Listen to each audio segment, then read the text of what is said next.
ನಮಸ್ಕಾರ. ಧಾರ್ಮಿಕ ಮತ್ತು ಪೌರಾಣಿಕ ಕಥೆಗಳು ಈ ಚಾನೆಲ್ಗೆ ನಿಮಗೆ ಸ್ವಾಗತ. ಅಧಿಕ ಮಾಸದ ಕೊನೆಯ ದಿನವಾದದ್ದು ದಾನ ಮಾಡಲು ದ್ವಾದಶಿ. ದ್ವಾದಶಿ ದಿನ ದಾನ ಮಾಡುವುದು ತುಂಬವೇ ಶ್ರೇಷ್ಠ. ಯಾರಿಗಾದರೂ ಏನಾದರೂ ದಾನ ಮಾಡಬೇಕು ಅನಿಸಿದ್ದರೆ ದ್ವಾದಶಿಯು ತುಂಬ ಒಳ್ಳೆಯದು ಮತ್ತು ಶ್ರೇಷ್ಠದ ದಿನವಾಗಿದೆ. ಇದು ಅಧಿಕ ಮಾಸದ ದಾನದ ಕೊನೆಯ ದಿನ ಎಂದೇ ಹೇಳಬಹುದು. ಈ ಅಧಿಕ ಮಾಸದ ಕೊನೆಯ ದಿನಗಳಲ್ಲಿ ದಾನ ಕೊಡುವ ವಸ್ತುಗಳು ಅಥವಾ ಧಾನ್ಯ ದಾನಗಳು ಅವು ಯಾವ್ಯಾವೆಂದು ನೋಡೋಣ. ವಿಶೇಷವಾಗಿ ಬೇಳೆಗಳಲ್ಲಿ ಕಡಲೆಬೇಳೆ ದಾನ ಮಾಡಬೇಕು. ಹಾಗೂ ಎಳ್ಳು ದಾನ, ಇದು ತುಂಬ ಶ್ರೇಷ್ಠವಾದ ದಾನ. ಧಾನ್ಯ ದಾನದಿಂದ ಮನೆಯಲ್ಲಿ ಅನ್ನದ ಕೊರತೆ ಉಂಟಾಗುವುದಿಲ್ಲ ಎಂದು ಹೇಳಲಾಗಿದೆ. ಎಳ್ಳು ದಾನದಲ್ಲಿ ಕಪ್ಪು ಅಥವಾ ಬಿಳಿ ಎಳ್ಳನ್ನು ಯಾವುದಾದರೂ ದಾನ ಮಾಡಬಹುದು. ಎಳ್ಳು ದಾನ ಮಾಡಿದ್ದರೆ ಪಾಪ ಪರಿಹಾರ ಆಗುತ್ತದೆ. ಹಾಗೂ ಎಳ್ಳು ದಾನದಿಂದ ಪಿತೃದೋಷ ನಿವಾರಣೆಯಾಗುತ್ತದೆ ಮತ್ತು ಶನಿ ದೇವರ ಕೃಪೆ ಕೂಡ ದೊರೆಯುತ್ತದೆ ಎಂದು ನಂಬಲಾಗಿದೆ.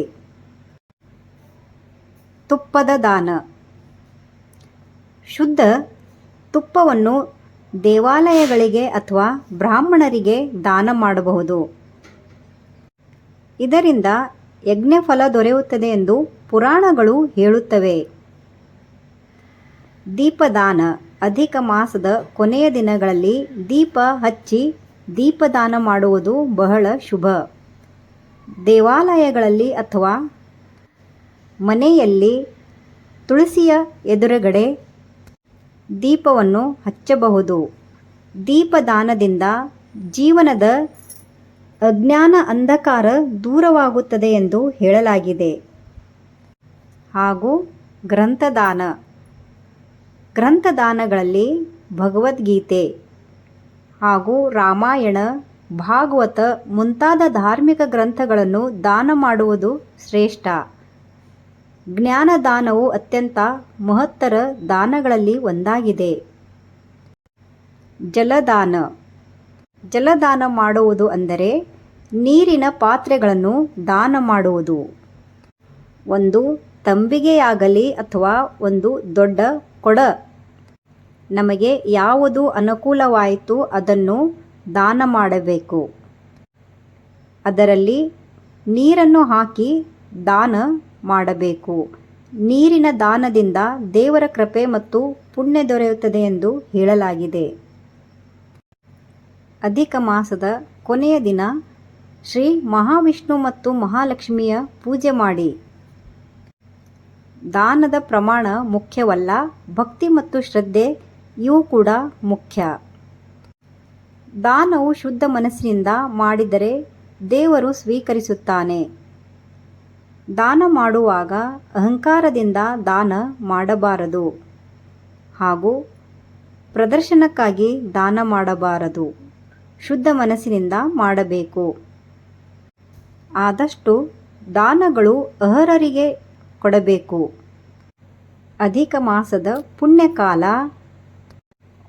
ಈ ಮಾಸದ ಕೊನೆಯ ದಿನಗಳಲ್ಲಿ ಬಡವರಿಗೆ ಅನ್ನದಾನ, ವಸ್ತ್ರದಾನ, ಧಾನ್ಯದಾನ ಇವುಗಳನ್ನು ಕೂಡ ಮಾಡಬೇಕು.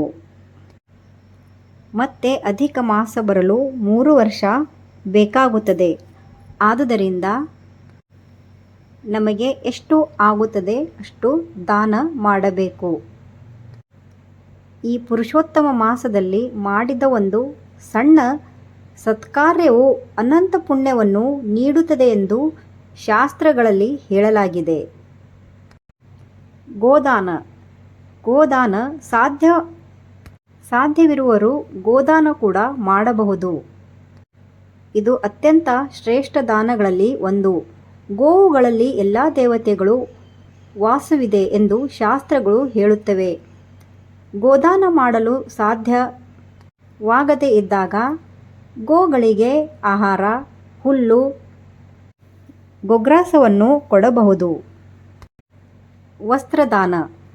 ವಸ್ತ್ರದಾನದಿಂದ ದಾರಿದ್ರ್ಯ ನಿವಾರಣೆಯಾಗುತ್ತದೆ ಎಂದು ಹೇಳಲಾಗಿದೆ. ಇಷ್ಟು ದಾನಗಳಲ್ಲಿ ಯಾವುದಾದರೂ ಒಂದು ದಾನ ಮಾಡಿದರೂ ಕೂಡ ನಮಗೆ ವಿಷ್ಣು ಲಕ್ಷ್ಮಿಯ ಕೃಪೆ ಸಿಗುತ್ತದೆ. ಧನ್ಯವಾದ. ಶ್ರೀ ಮಹಾವಿಷ್ಣು ಹಾಗೂ ಮಹಾಲಕ್ಷ್ಮಿಯ ಕೃಪೆ ನಿಮ್ಮೆಲ್ಲರ ಮೇಲಿರಲಿ.